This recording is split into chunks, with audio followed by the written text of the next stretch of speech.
Hello, and welcome to the latest episode of the Low Budget Review Show. I am your host, Eric Smith.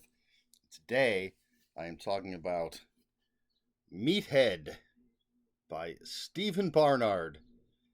A lot of glare coming off of this Kindle. This is the original cover, and here, let's see if we can show this clearly. There's the new cover. Very cool.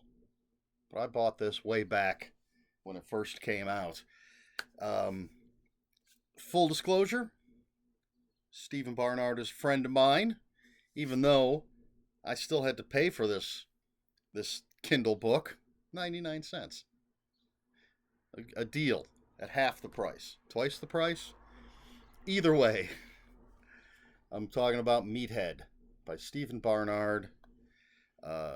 And this is it's a new slasher icon.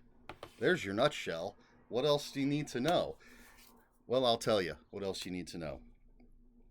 So in Meathead, you have a park called Kings Canyon.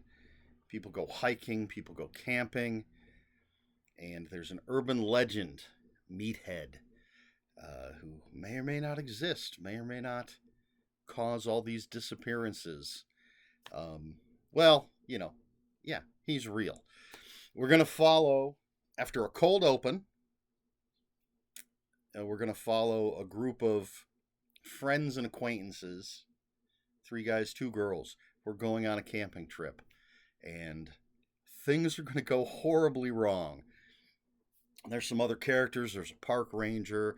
There's some folks that have a YouTube channel about mysterious places and things, and we have Meathead and his brother Harold, his twin brother. Meathead's huge, almost 7 feet tall. Harold's about 4 feet tall, and Meathead is called Meathead because he was born with this condition. He has no skin. He's born with no skin on his head, as you can see from that lovely picture with tons of reflections. All right, let's get serious. Excuse me.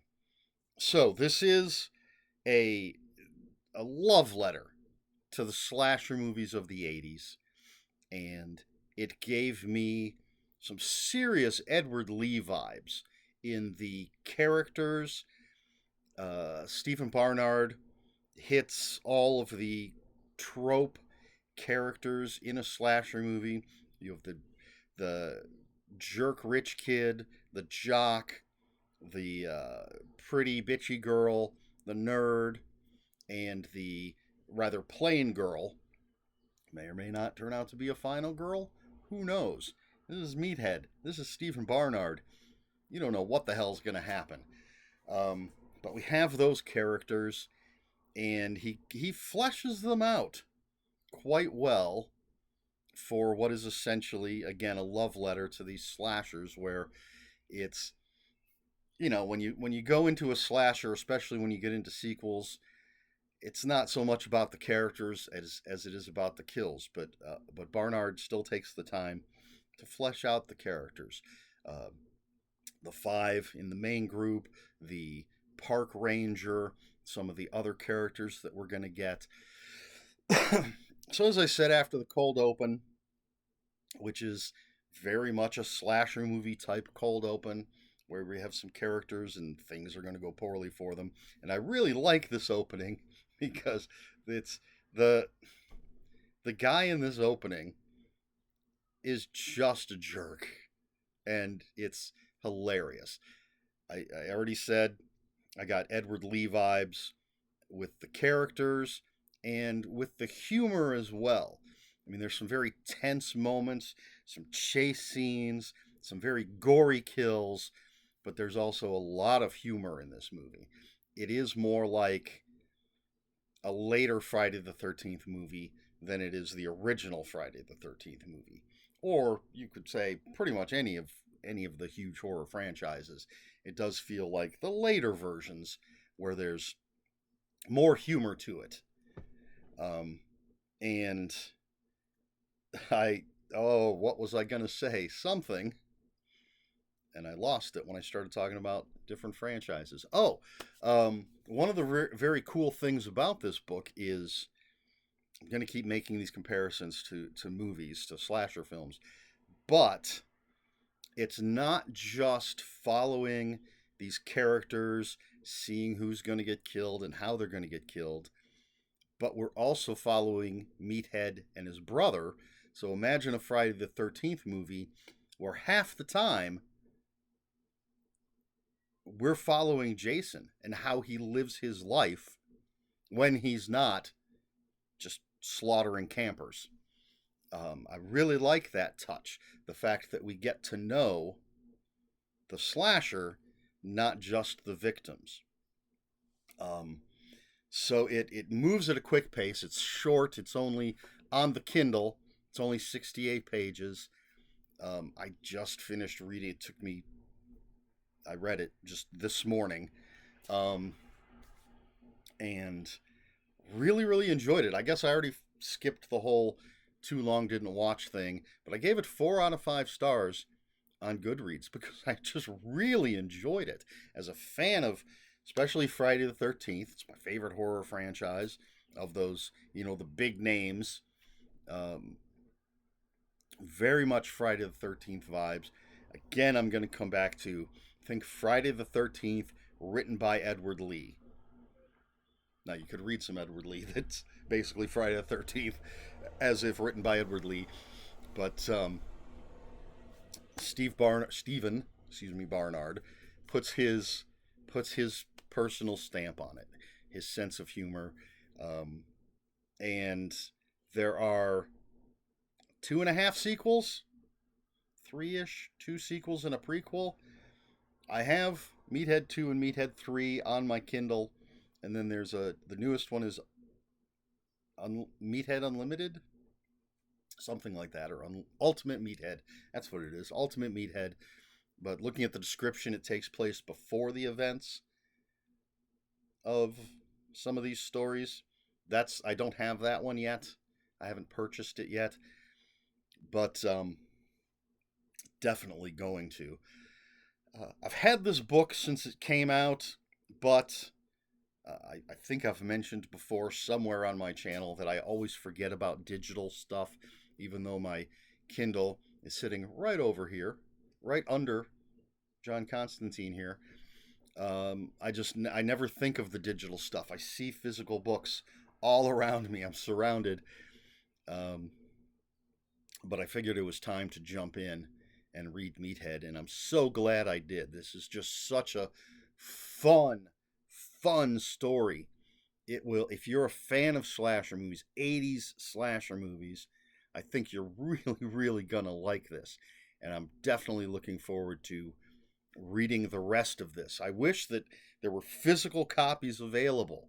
That's another reason why it's taken me so long to get to this, is that I keep waiting for physical copies to come out. I want this on my shelf. But alas, just digital at the moment. But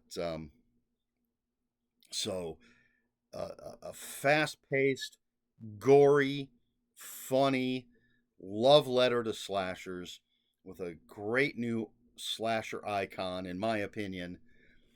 Um, Meathead by Stephen Barnard, available digitally wherever fine digital books are sold, or maybe just on Amazon. I don't know. I haven't looked that far, but I'll have links down in the description below. So, if it's available in more places than Amazon, there will be more than one link. I don't know what else to say. Just a well-written, funny, interesting characters, hitting all the best notes of a classic 80s slasher film, but actually getting into the life of the slasher, which we don't see. We don't see, outside of Rob Zombie, we don't see what Michael Myers is doing generally when he's not stalking and killing somebody. We don't see what Jason is doing. We don't see Freddy Krueger just chilling in dreamland before he starts killing.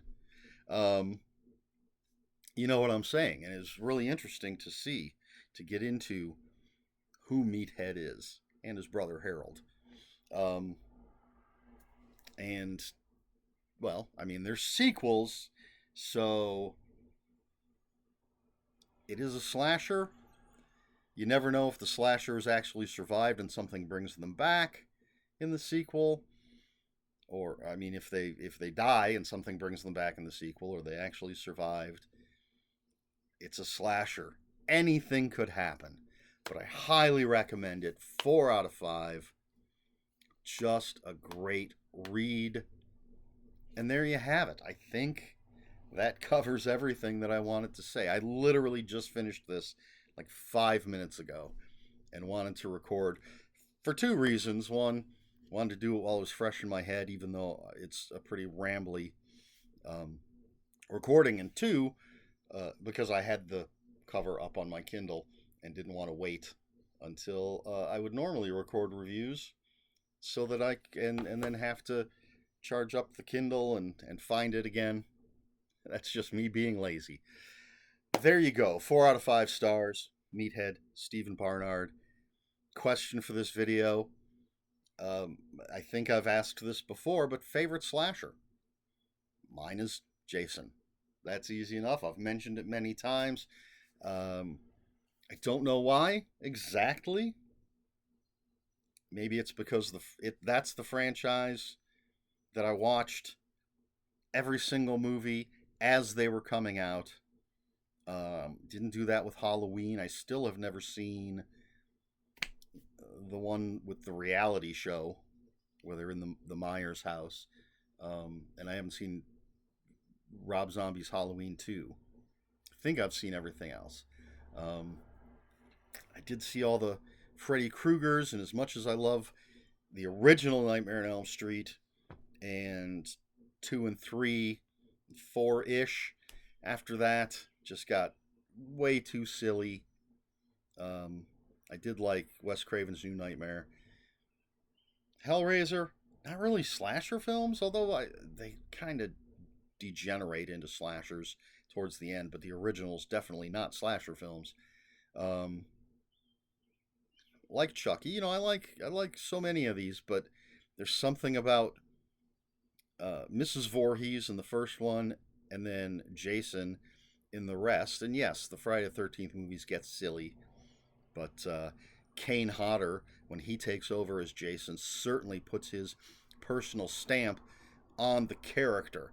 I mean, there's not much character to Jason, but Kane Hodder gives him a little personality.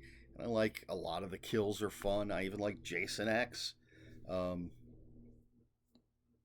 because they did something different.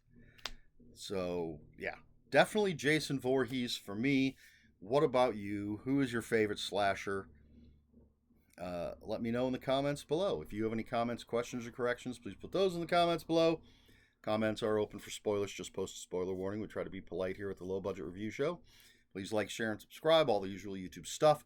And if you'd care to follow me on other social media, my Twitter is @Ronan5757. My Instagram, where I post pictures of books, comic books, board games, fuzzy animals, is EricSmith5757. And if you're on Blue Sky, I am @ELSmith. That's all I've got. This has been the Low Budget Review Show. I have been Eric Smith. And until next time, read more books.